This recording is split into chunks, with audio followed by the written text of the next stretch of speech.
welcome to another video. In today's video, it's plumbing discussion. So there's some advanced plumbing that I am preparing to do in this. That's what this entire hole, trench, whatever you want to call it over here, is for, right? So this is a sewage treatment plant. Now, the concept behind that is being able to reuse the water, okay? So it's a whole process. I'm not going to go over all the details in this video, but originally I was just going to use it for watering. That was it. But I had a neighbor here helping out on the pad, and he asked if it was a Michael Reynolds. And I was like, no. And what I always was kind of hesitant about Earthship plumbing was it was just so much, and it was always really buried in there, and it just did so many things. Like, this is super simple, right? It goes in, it's a processing, it's all right there. What I'm adding to it now is I'm going to add a pump and a pressure, and that's how I'm going to flush the toilets. So not only will I be able to use it to water with, but the toilets will be flushing. Super minimalistic, extra use of it, and like huge amount of actual work to plumb in that extra lines and to do all that.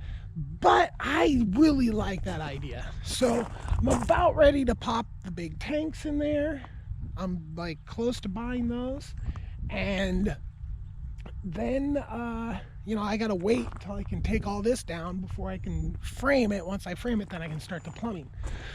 But I'm buying plumbing tools, planning plumbing, getting ready for the plumbing now because I'm all ready to frame. So the plan is to build a situation that can handle the two different water sources that I have here.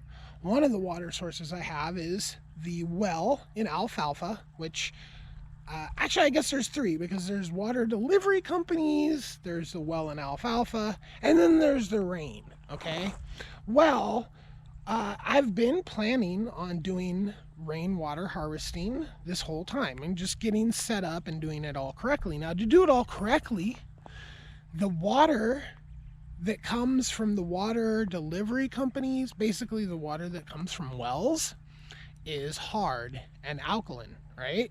So it has to be treated one way. The rain is not hard and acidic, so it has to be treated in an entirely different manner. Okay, so that means you have to process the rainwater before you put it into your typical tank, and then you can just treat it normally with the well water. And eventually, ideally would be all rainwater. But it's just nice to have that backup and being able to buy water and pump water and get it and use it that way and still be able to clean it and everything like that. Okay, so now here I am, and it is the end of December, and you can see all those dots on the new concrete. Well, I'm here to tell you those dots are everywhere, and those dots are bird shit. And there's a lot of it, and it's disgusting, and I swear they've weaponized it, and they're, going after me. It's here, all over here, it's all over here. The tops of everything just coated. Disgusting. It's horrible having to deal with it, right? And you see some wetness out here. I just looked up and saw that if you sprinkle vinegar, they don't like it. So I had a thing of vinegar, and I threw the whole gallon all over, and they're still here. They're super annoying, and they won't go away. I broke my pellet gun trying to make them go away. Pellet guns apparently want to pellet, and then I was shooting it for the noise, and pop, pop, pop, and the pellet gun broke in half. So now I don't even have a pellet gun to chase them off with anymore.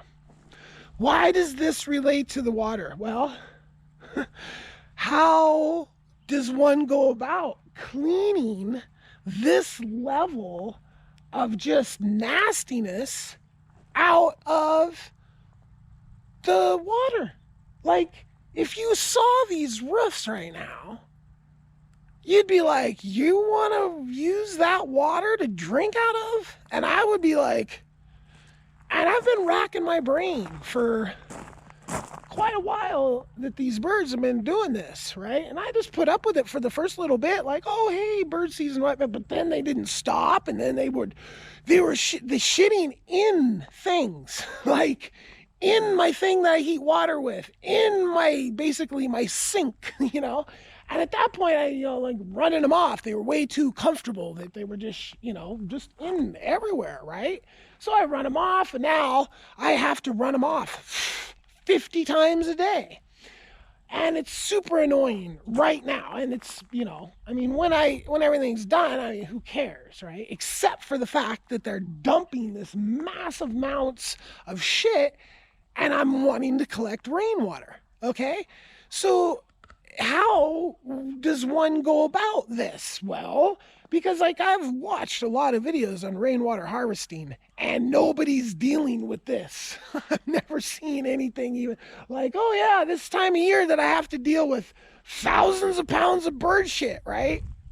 So that's like leading me to like, because I don't want to clean filters, nasty, like a ton, or like for instance, one guy, he literally has his tank that he just cleans once a year. Mostly his problem is dust and dirt, right? So he just gets in, like a 5,000 gallon tank or something like that, hops in it and squeegees down the bottom, cleans it all up, and once a year he does that. Okay, great.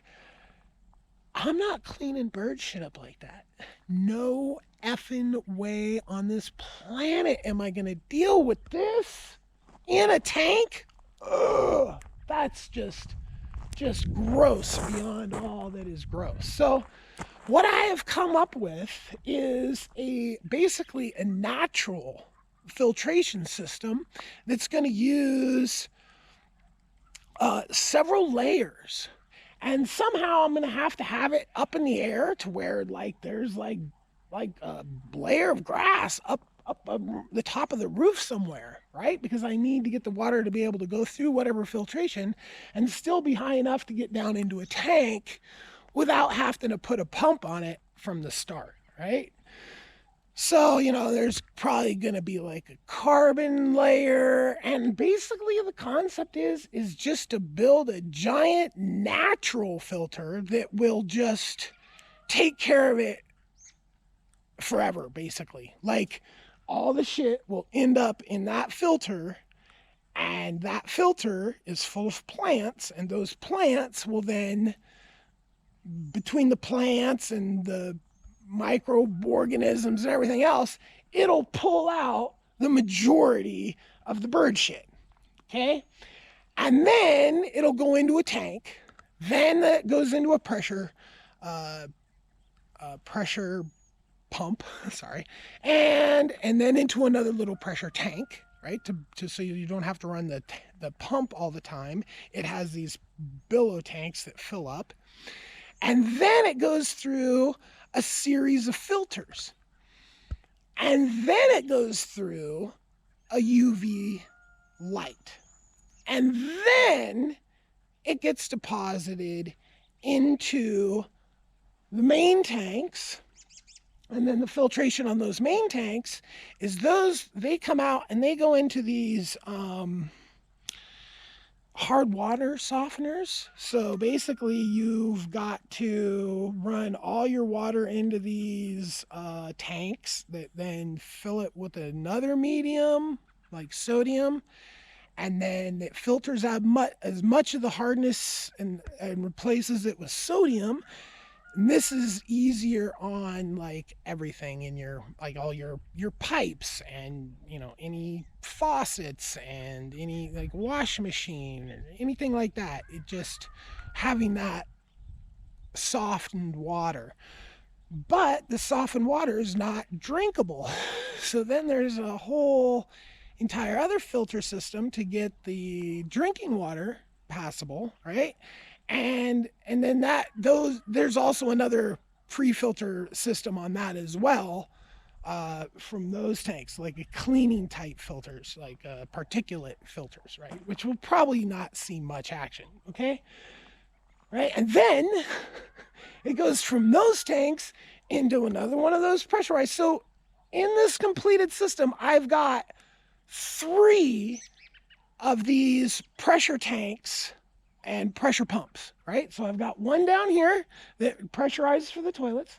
I've got one over there that pressurizes the rainwater. And then I've got the one that you have just that does the whole house, right? So it goes through there. Now it's pressurized again, and it's gone through the filtration system. It's gone through the softening system. Now I have a hot water heater that actually runs on both DC and AC power. So there'll be solar panels directly hooked up to the hot water heater. And it'll also be plugged in, so if there's not enough solar, but there's enough battery, then it can heat it that way. But then behind that, I think I'm going to put a instant hot water heater that can be used if there's not enough solar, not enough battery, then you can just burn some propane and get hot water that way. Or if there's a failure in any one of these systems, there's backups to make hot water. And okay, so that's it. And then and then all those things drain into the sewage treatment plant right here. And then the effluent, the cleaned effluent, is pressurized and pumped up into the toilets, and bam.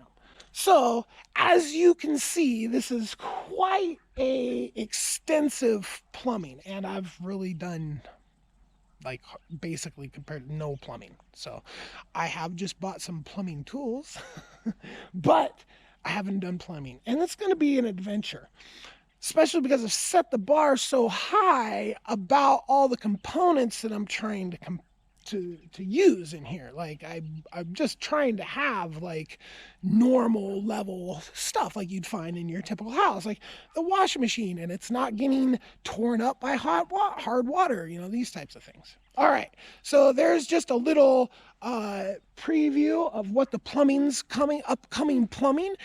Like and subscribe, and have a wonderful day. Peace.